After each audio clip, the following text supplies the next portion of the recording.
Le troisième chapitre de ce cours concerne les variables aléatoires. Donc on va définir ce que c'est qu'une variable aléatoire, définir l'espérance, la variance d'une variable aléatoire, donner les principales propriétés. Une variable aléatoire, donc c'est une application qui part d'un univers, de possibilités, de résultats d'une expérience aléatoire, et qui lui associe un réel. C'est quelque chose qui est extrêmement concret et courant. Vous jetez un dé à 6 faces, vous pouvez considérer que la variable aléatoire, c'est le résultat que vous lisez sur le dé. Ou si vous préférez, que c'est 3 fois le résultat que vous lisez sur le dé.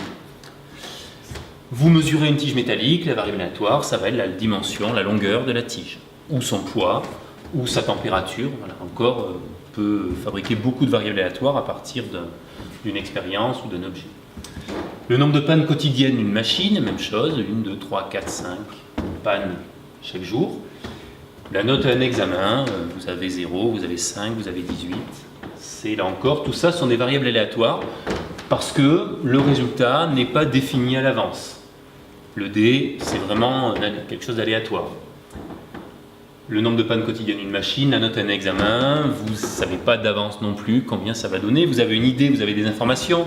Vous savez en entrant dans la salle d'examen que vous allez plutôt vous attendre à avoir 15, ou plutôt vous attendre à avoir 3 si vous n'avez rien appris du cours.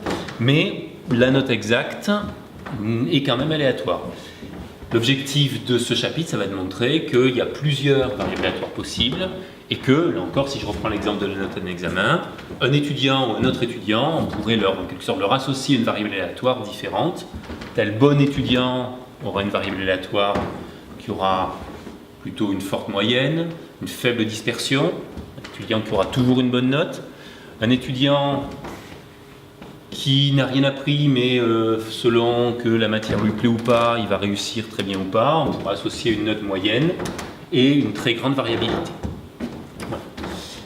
Alors, aux variables aléatoires, on associe d'abord ce qu'on appelle la fonction de répartition, qu'on note comme ça, grand F de petit x. On rappelle ici éventuellement le nom grand X de la variable. C'est la probabilité d'obtenir un résultat pour la variable aléatoire grand X strictement plus petit que petit x. Donc, probabilité que grand X soit plus petit que petit x, une notation un peu inhabituelle hors des probabilités, mais que vous avez déjà croisée. C'est la probabilité d'obtenir un résultat dans l'intervalle moins l'infini x. Alors c'est une fonction qu'on utilisera peu finalement, on l'utilisera seulement de manière cachée dans la table de la loi normale que vous avez déjà manipulée au semestre 1 et qu'on va revoir. Donc je donne simplement rapidement ses propriétés. C'est une fonction qui est croissante, qui est positive, qui a une limite nulle à moins l'infini. La probabilité d'obtenir un résultat plus petit qu'un nombre qui tend vers moins l'infini, ça va tendre vers 0. A l'inverse, la probabilité d'obtenir un résultat plus petit qu'un nombre qui s'approche de l'infini, ça va tendre vers 1. Et on peut calculer la probabilité que la variable aléatoire donne un résultat plus grand qu'un nombre donné en utilisant l'événement contraire grâce de nouveau à la fonction de répartition. Alors les variables, on a déjà dit la semaine dernière que les univers pouvaient être discrets ou continus. Les variables aléatoires, de même, peuvent être définies sur un ensemble discret ou sur un ensemble continu et peuvent arriver dans un ensemble discret ou continu. Si l'ensemble est discret, la probabilité d'avoir un résultat inférieur ou égal à 5 et un résultat strictement inférieur ou égal à 5, ça ne sera pas la même chose. A l'inverse, pour une variable continue, ça sera le cas principalement de la loi normale pour les variables qu'on va étudier ce semestre, vous avez une probabilité d'obtenir un résultat strictement plus petit que x, qui est égale à la probabilité d'obtenir un résultat inférieur ou égal à x, parce qu'on a vu la séance dernière que la probabilité d'obtenir exactement x était nulle. Alors je vais donner deux exemples de variables aléatoires discrètes. Le plus simple, le premier, c'est l'exemple du pile ou face. Je jette une pièce. Elle peut donner deux résultats qui sont pile ou face, mais plutôt que d'appeler les résultats pile et face, je vais plutôt leur attribuer une valeur. Je vais décider que la variable aléatoire que j'étudie vaut 0 si la pièce a fait pile et vaut 1 si la pièce a fait face. Si la pièce est équilibrée, vous obtenez la probabilité d'obtenir 1 qui vaut 1,5, d'obtenir 0 qui vaut 1,5 aussi. Si la pièce est truquée, vous pouvez éventuellement ajuster ces deux valeurs. Là, on vient en fait de définir la loi de la variable aléatoire. qu'est-ce qu'on a donné? Les valeurs qu'elle peut prendre, la probabilité qu'elle prenne chacune des valeurs possibles. Donc là, on a défini la loi de la variable aléatoire, pile ou face, qu'on fabrique à partir d'une expérience de pile ou face. Deuxième exemple de variable aléatoire, c'est l'étude de la désintégration nucléaire. Donc on a déjà parlé de ça la séance dernière aussi. On a un composé radioactif qui est composé, dans la modélisation qu'on choisit ici, d'une infinité d'atomes. En pratique, ce n'est pas un nombre très grand qu'on va considérer, mais une infinité. Donc, la modélisation aura ses limites quand la quantité de matériaux qu'on étudie est constituée d'un nombre d'atomes tel qu'au bout de quelques instants, il n'y ait plus d'atomes radioactifs dedans. Mais si vous avez un composé radioactif composant plusieurs facteurs au-delà du nombre d'Avogadro d'atomes, c'est une modélisation qui a tout son sens. La probabilité, donc x, c'est le nombre d'atomes désintégrés sur un intervalle de temps fixé. Du coup, les résultats possibles pour cette variable, c'est 0 atome qui se désintègre, ou 1, ou 2, ou 3, ou 4, etc. La loi de cette variable aléatoire, résultat qu'on admet, qu'on ne démontre pas qu'on admet, et qu'on a déjà croisé la séance dernière, c'est ça. Lambda, c'est un nombre qui dépend du matériau qu'on étudie. En fait, il correspond au nombre moyen d'atomes désintégrés sur l'intervalle de temps qu'on a fixé. Donc la probabilité d'avoir exactement k atomes qui se désintègrent, c'est lambda majuscule puissance k sur k factoriel fois exponentielle moins lambda. Là, de nouveau, on a donné la loi de la variable aléatoire correspondant à cette désintégration. Si on présente graphiquement la loi et la fonction de répartition, on voit ici sur la loi que pour cette valeur de lambda là, j'ai pris un exemple de valeur de lambda, je crois que c'est 3 l'exemple que j'ai choisi, donc pour fixer les idées.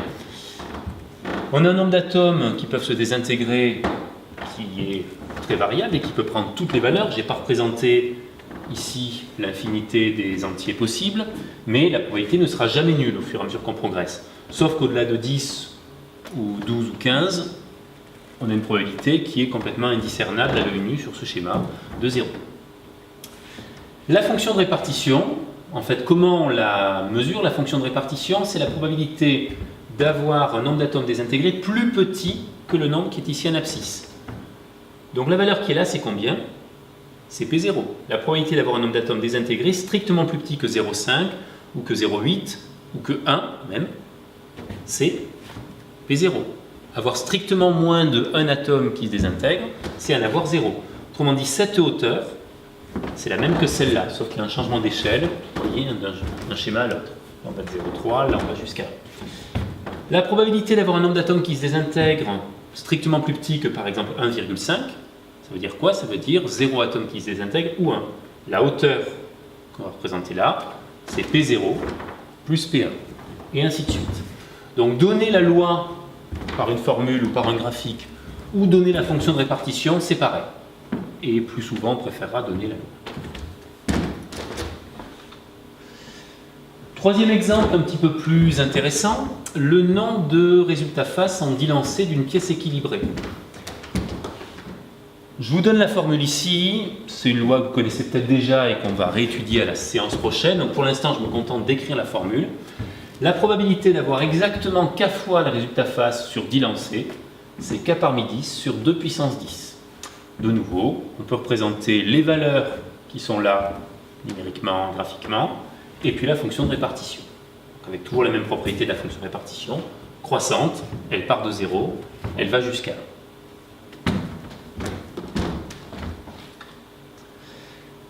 Alors, pour une variable aléatoire, il y a deux caractéristiques qui sont intéressantes. Disons, elles ne suffisent pas à définir la variable, mais elles sont très importantes. C'est l'espérance et la variance. Donc, je prends une variable aléatoire qui prend des valeurs x1, x2, xn. Par exemple, un dé à 6 faces qui prend les valeurs 1, 2, 3, 4, 5, 6. Ou un nombre d'atomes qui se désintègre qui prend les valeurs 0, 1, 2, 3 jusqu'à l'infini. Avec des probabilités associées, P1, P2, Pn. Pour le dé à 6 faces, chacune des valeurs PI vaudrait 1/6. Pour les désintégrations atomiques, les PI sont les valeurs données par la formule du transparent précédent. Qu'est-ce que c'est que l'espérance? C'est en fait la valeur moyenne. C'est la somme des valeurs qu'on peut obtenir, la somme des xi, mais pondérée avec des coefficients devant qui correspondent aux probabilités. On va plus prendre en compte, c'est logique, les valeurs qui ont le plus de chances d'arriver. Donc c'est une moyenne pondérée. L'espérance, c'est la moyenne des valeurs qu'on peut obtenir pour une variable aléatoire, pondérée par les coefficients qui sont les probabilités. P1x1 plus P2x2 plus Pnxn. Si on vous demande de l'espérance d'une fonction de la variable x, ce qui arrivera parfois, vous mettez la fonction devant les valeurs, mais pas devant les probabilités. L'espérance de f de x, c'est la moyenne des valeurs que peuvent prendre f de x. Donc on fait une moyenne de f de x1, f de x2, f de x3, etc. Mais les coefficients devant, c'est simplement les pi, comme au-dessus. Voilà. Donc l'espérance, ça mesure la valeur moyenne. Plus elle est grande, et plus ça veut dire que dans l'expérience, en moyenne, on aura un grand nombre de valeurs obtenues. La variance, ça mesure la dispersion. Alors qu'est-ce que c'est que la variance? La formule est là, vous pouvez la retenir, bien sûr. Vous pouvez aussi retenir la phrase, la variance, c'est la moyenne des carrés des écarts à la moyenne. C'est la moyenne, je fais une somme avec devant des coefficients qui sont les probabilités, des carrés, et ici, qu'est-ce qu'on a? L'écart à la moyenne. Xi, c'est chacune des valeurs possibles, l'espérance, c'est la moyenne, donc on élève ça au carré. Voilà, donc la variance, la formule pour la calculer, une formule possible pour la calculer, c'est la définition, elle est ici. Qu'est-ce que ça mesure? Ça mesure la dispersion des valeurs. Est-ce que je vais avoir des valeurs aléatoires, donc ça ne sera jamais la même, elles vont varier, mais qui vont plutôt avoir tendance à être regroupées autour de la valeur moyenne, ou plutôt avoir tendance à être très écartées de la valeur moyenne. Si je reprends l'exemple des étudiants, la note à un contrôle d'un étudiant qui aurait dans sa fonction de sa distribution de notes qu'il peut espérer obtenir une valeur moyenne à 10 et un écart type, une variance pour l'instant, une variance de 1, ça veut dire qu'il aura souvent des notes proches de la moyenne. Un étudiant qui a une espérance de 10 aussi, mais une variance de 5 ou de 8 ou de 15, ça veut dire qu'il va avoir en moyenne 10, mais très souvent des notes très faibles et très souvent aussi des notes très élevées. Puis l'écart type, c'est la racine carrée de la variance. Alors, toute une liste de propriétés qui sont à connaître, donc qui sont listées ici. Certaines sont assez intuitives, d'autres un peu moins. L'espérance est linéaire. Si je fais la somme des notes de quelqu'un et de son voisin, en moyenne, la moyenne de la somme, ça sera la somme des moyennes. Si je prends un étudiant et que je multiplie toutes ces notes par un nombre, petit a, la moyenne des notes obtenues de cette manière, ça sera le petit a fois la moyenne qu'il aurait eu si je n'avais pas multiplié. Si vous avez en moyenne dans cet amphi 12 de moyenne et que je multiplie toutes vos notes par 2, vous aurez 24 de moyenne. Donc ça, c'est des formules qui sont assez intuitives. Même chose ici. Si je prends toutes les notes et que je rajoute 1 à tout le monde, la moyenne augmente de 1. L'espérance de x plus une constante, c'est l'espérance de x plus cette constante. Cette formule-là, elle n'est pas très intuitive, on ne va pas la démontrer, on va juste la citer. La variance, donc c'est quoi? C'est la moyenne, espérance, des carrés, des écarts à l'espérance à la moyenne. Ça peut se calculer de cette manière. Ça peut aussi se calculer, c'est souvent plus simple, en disant que c'est l'espérance de x au carré, donc en utilisant la formule espérance d'une fonction de x, moins l'espérance de x au carré. L'avantage de cette formule, c'est que l'espérance de x, en général, elle aura été calculée avant. Quand on vous demande de calculer une variance, on vous a demandé le calcul de l'espérance avant quasiment tout le temps. Voilà, donc on pourra préférer utiliser cette formule. Si vous multipliez toutes les notes par a, vous allez multiplier la variance par a au carré, et donc l'écart type par la valeur absolue de a. Si vous rajoutez un point à tout le monde, par contre, vous ne changez pas la dispersion des valeurs. Tout va être décalé, mais les notes ne seront pas plus écartées les unes des autres, ou pas plus rapprochées les unes des autres. La variance de x plus b, c'est la variance de x. L'écart type de x plus b, c'est l'écart type de x. Et enfin, un peu de vocabulaire. Une variable est centrée si son espérance est nulle. Elle est réduite si sa variance vaut 1. Quand j'ai une variable x, si j'enlève son espérance et que je divise par son écart type, grâce aux formules précédentes, on peut voir que ça devient une variable centrée réduite.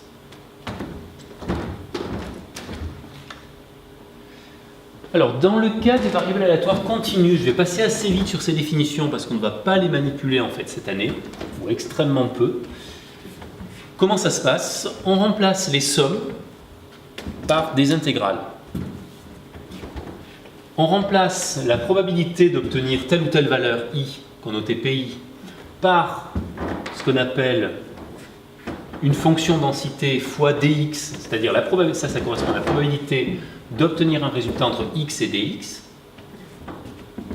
Ça se voit en disant que si f est une fonction de densité, on représentera par exemple, vous connaissez la fonction densité de la gaussienne de la loi normale, comme ceci. Vous savez que la probabilité qu'on peut obtenir pour une loi normale se calcule par une intégrale, je vais en reparler d'ailleurs juste après. La probabilité, donc c'est une R. La largeur d'un intervalle sur l'axe des abscisses, petit intervalle, c'est dx. En ordonnée, vous avez la hauteur de la courbe. Donc f de x fois dx, ça représente l'aire élémentaire, la probabilité élémentaire. Et donc à partir de là, on retrouve la probabilité d'avoir un résultat dans un ensemble A, c'est l'intégrale sur cet ensemble de la fonction densité. La fonction de répartition, c'est la probabilité d'avoir une valeur comprise entre moins l'infini et x. Donc c'est l'intégrale de moins l'infini à x de la fonction de densité. La probabilité d'avoir une valeur comprise entre a et b, c'est l'intégrale entre a et b. La probabilité d'obtenir une valeur unique, c'est l'intégrale entre x et x d'une fonction, ça fait 0. L'espérance, c'était la somme des pi xi dans le cas discret. Ça devient l'intégrale qui remplace la somme des f de x dx qui remplace les probabilités pi fois x qui remplace la valeur xi. La variance, la moyenne des carrés des écarts à la moyenne. Moyenne, l'intégrale avec comme coefficient la fonction de densité et derrière le carré de l'écart à la moyenne. L'écart type, c'est la racine de la variance. Et vous retrouvez exactement les mêmes propriétés pour les variables aléatoires continues que vous l'aviez pour les variables discrètes. Je cite l'inégalité de Chebyshev. Elle donne, pour une variable aléatoire quelconque et pour un nombre réel positif quelconque, la probabilité que votre résultat tiré au sort par la variable aléatoire soit comprise entre la moyenne moins t fois l'écart type, la moyenne plus t fois l'écart type. Ça correspond à ce qu'on appellera, et ce que vous avez déjà appelé en semestre 1, les intervalles de confiance. Vous savez que pour une loi normale, vous avez par exemple 68% des valeurs qui sont comprises entre plus ou moins un écart type par rapport à la moyenne, 95% des valeurs qui sont comprises entre à peu près moins 2 écarts types et plus 2 écarts types. Dans le cas d'une variable quelconque, tout ce qu'on peut dire, mais on peut le dire quelle que soit la variable sans aucune autre hypothèse, c'est que la probabilité d'être dans un intervalle compris entre la moyenne et l'espérance moins t fois l'écart type et plus t fois l'écart type, elle est au moins égale à 1 moins t carré. Ce qui peut se retraduire de cette manière en prenant l'événement contraire. La probabilité d'être au-delà de t fois l'écart type, elle est plus petite que 1 sur t carré. Cette formule a un grand intérêt pratique, c'est pour ça que je la cite, mais en fait on ne s'en servira pas parce que regardez, pour une loi normale, qu'est-ce que ça donne?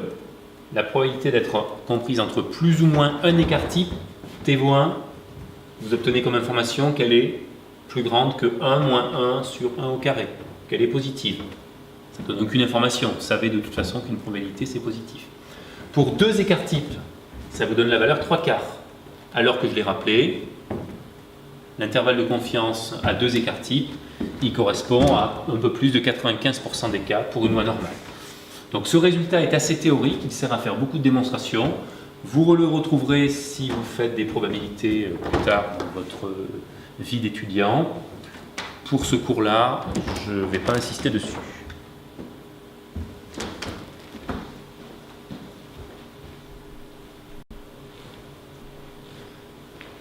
Les couples de variables aléatoires. Donc de quoi il s'agit maintenant? Il s'agit d'étudier deux variables aléatoires associées au même événement, au même tirage au sort en quelque sorte. Donc ça peut être par exemple lancer 2 dés puis regarder séparément le résultat d'un premier dé et d'un deuxième dé. Ça peut être un phénomène plus réaliste et que vous allez croiser plus souvent, avoir un objet puis en mesurer simultanément deux caractéristiques. Par exemple, vous prenez l'air dans cette pièce et vous mesurez simultanément la température et la pression. Ça va vous donner deux variables aléatoires associées à la même mesure.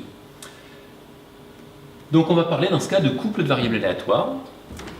Qu'est-ce que c'est que la loi d'un couple de variables aléatoires ou la loi conjointe des variables x et y? C'est se donner l'ensemble des probabilités d'obtenir un résultat pour une variable et un résultat pour l'autre. P de x égale x virgule y égale y, ça doit être compris comme la probabilité de l'événement. La variable grand X prend la valeur petit x et la variable grand Y prend la valeur petit y. Comment on calcule donc la probabilité d'un événement donné, d'un événement A donné? On fait la somme pour tous les couples de valeurs qui appartiennent à A de C, PXY. C'est exactement comme pour les variables aléatoires, les couples de variables aléatoires, sauf qu'on remplace des sommes où on a simplement un indice qui varie par des sommes où on fait varier à la fois les valeurs de x et les valeurs de y. Alors bien sûr, quand on a un couple de variables aléatoires, on peut finalement ne vouloir s'intéresser qu'à l'une des variables, en fin de compte. Ça se retrouve, la probabilité d'obtenir la valeur petit x pour la variable grand x, c'est la somme des probabilités d'obtenir la valeur petit x pour la variable grand x et la valeur petit y pour la variable grand y, en faisant la somme sur tous les y possibles. Même chose pour retrouver la variable y à partir de la loi conjointe. C'est ce qu'on appelle les lois marginales. La loi marginale en x ou la loi marginale en y, on fait la somme sur tous les y ou la somme sur tous les x pour retrouver une information qui ne concernera plus que l'une des deux variables. La notion de variable indépendante, elle est assez naturelle. Des variables sont indépendantes si la probabilité d'un événement qui concerne grand X et d'un événement qui concerne grand Y, c'est le produit des probabilités. Des événements sont indépendants si P de A inter B, c'est P de A fois P de B. Donc là, ce qu'on demande, c'est que les événements associés à la variable X soient tous indépendants de tous les événements associés à la variable Y. L'intérêt d'avoir des couples de variables indépendantes, c'est que connaître les lois marginales suffit à connaître la loi conjointe, ce qui n'est pas vrai dans le cas général. On va traiter un exemple. C'est un exemple très simple. J'ai dans une urne 4 boules numérotées de 1 à 4. J'en prends 2 simultanément. Je ne les remets pas après les avoir tirées, j'en prends 2. Et j'appelle X le plus petit des deux numéros, Y le plus grand des deux numéros. On souhaiterait savoir si ces lois sont... connaître la loi conjointe, connaître les lois marginales, et savoir s'il y a indépendance entre ces variables aléatoires. Ce genre d'exercice se représente par un tableau comme celui-ci. Attention là, ce n'est pas une probabilité conditionnelle, c'est juste que ce qui concerne X, c'est la colonne, et ce qui concerne Y, c'est la ligne qui est là. Donc qu'est-ce qu'on met? Un tableau qui va représenter les variables X, Y. On met ici les valeurs possibles pour X. Vous voyez que si X est le plus petit des deux numéros, il ne peut jamais valoir 4, puisque le numéro le plus grand qu'on peut tirer, c'est 4 au maximum, mais ça sera dans ce cas la variable Y. Pour Y, de la même manière, on ne peut jamais obtenir la valeur 1. Alors c'est pas grave, si on avait complété le tableau jusqu'à 4 ici, jusqu'à 4 là, on aurait simplement ensuite fait apparaître des zéros à l'intérieur. Donc à l'intérieur, qu'est-ce qu'on indique? À l'intérieur du tableau, vous indiquez la probabilité que X prenne la valeur 1 et que Y prenne la valeur 2. Que X prenne la valeur 2 et que Y prenne la valeur 4, etc. Donc dans cet exercice, c'est assez facile de voir que si on regarde les possibilités de résultats, on en a 6. X peut valoir 1 et dans ce cas Y peut valoir 2, 3 ou 4. X peut valoir 2 et dans ce cas Y peut valoir 3 ou 4. X peut valoir 3 et dans ce cas Y ne peut valoir que 4.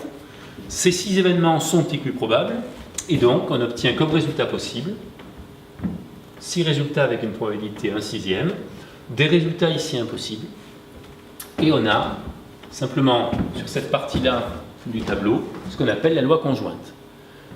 Pour trouver les lois marginales en X, c'est quoi? C'est la probabilité que X prenne la valeur 1, qu'on va chercher à mettre ici. Comment est-ce qu'on peut obtenir la valeur 1 pour X? En prenant la valeur 1 pour X, et ou bien la valeur 2 pour Y, ou bien la valeur 3, ou bien la valeur 4. Donc ce nombre-là sera obtenu en faisant la somme de ces trois nombres.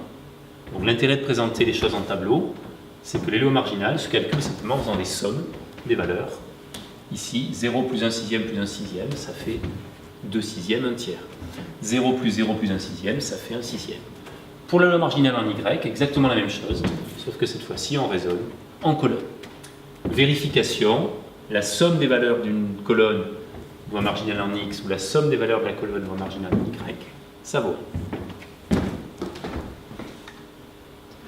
Dans le cas des variables continues, je me contente de montrer le transparence sans en parler plus.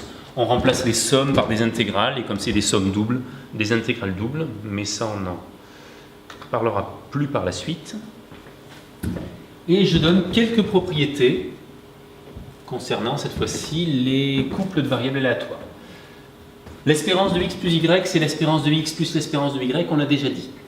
L'espérance de xy, qu'est-ce que c'est? C'est la valeur moyenne du produit xy qu'on peut espérer obtenir. Donc qu'est-ce qu'on va faire? On va calculer la moyenne, c'est-à-dire une somme des valeurs xy, avec comme coefficient devant la probabilité d'obtenir petit x pour la variable grand x, petit y pour la variable grand y. C'est comme ça qu'on va calculer l'espérance de xy pour une variable discrète. Dans le cas où les variables sont indépendantes, alors on peut dire que l'espérance de xy c'est le produit. Mais ça, c'est pas toujours vrai si les variables ne sont pas indépendantes. Et toujours dans le cas où les variables sont indépendantes, la variance de x plus y, c'est la somme des variances. On a une notion de covariance. Covariance de xy, c'est l'espérance du produit écart de la variable x par rapport à la moyenne fois écart de la variable y par rapport à la moyenne. Cette formule-là, on ne l'utilisera pas sous cette forme, c'est la définition. La formule utilisable, elle est ici. Quand on vous demande la covariance de xy, vous calculez l'espérance de xy par la formule, la somme double qui est au-dessus, et vous enlevez le produit, l'espérance de x, par l'espérance de y. Cette covariance peut servir à calculer ce qu'on appelle un coefficient de corrélation. C'est en fait la covariance qu'on divise par les écarts types. Enfin, la covariance de xy, donc c'est l'espérance de xy moins l'espérance de x fois l'espérance de y. S'il y a indépendance entre les variables, cette covariance, et donc par conséquent le coefficient de corrélation aussi, valent 0. La réciproque est fausse, il n'y a pas de raison qu'elle soit vraie. Voilà. On peut obtenir 0 même si on a des variables qui ne sont pas indépendantes. Et enfin, on a cette formule, la variance de ax plus by peut se développer en mettant comme une élévation au carré, a carré fois la variance de x, plus 2 fois, plus le double produit AB fois la covariance, plus b carré fois la variance de y, formule qui pourra servir une fois ou deux dans les exercices. Si je reviens à l'exemple, on va appliquer les formules qui étaient certainement un petit peu complexes à appréhender dans le transparent précédent sur un exemple. L'espérance de x, c'est quoi? On met les valeurs possibles pour la variable x, 1, 2 ou 3. On met devant les coefficients qui correspondent aux probabilités d'obtenir 1, 2 ou 3. On obtient 5 tiers. L'espérance de y, on obtient 10 tiers. L'espérance de xy, je n'ai pas détaillé le calcul ici. Il faudrait prendre chacune des valeurs de l'intérieur du tableau et on fait la somme, la probabilité qu'elle est inscrite dans le tableau, fois la valeur de x fois la valeur de y correspondant. Donc qu'est-ce qu'on va calculer ici? 1 sixième fois 1 fois 2, plus 1 sixième fois 1 fois 3, plus 1 sixième fois 1 fois 4, plus 0 fois 2 fois 2, plus 1 sixième fois 2 fois 3, et ainsi de suite. Vous avez 9 opérations à faire, une somme de 9 termes à écrire, et vous obtenez 35 sixièmes. Vérification ici, la covariance 35, la covariance vaut 5 18e, espérance de xy moins le produit des espérances de x fois l'espérance de y, c'est pas nul, donc ça prouve que les variables ne sont pas indépendantes. Une autre manière de montrer que les variables ne sont pas indépendantes, c'est de vérifier la condition, ou de ne pas vérifier plutôt la condition. Les variables sont indépendantes si l'espérance d'un événement qui concerne, si la probabilité d'un événement qui concerne que x fois la probabilité d'un événement qui concerne que y est égale à la probabilité de l'événement conjoint. Par exemple, la probabilité que x soit égal à 1 et y soit égal à 2, c'est combien? C'est 1 sixième. S'il y avait indépendance, ça devrait être égal aussi à 1/2 fois 1/6.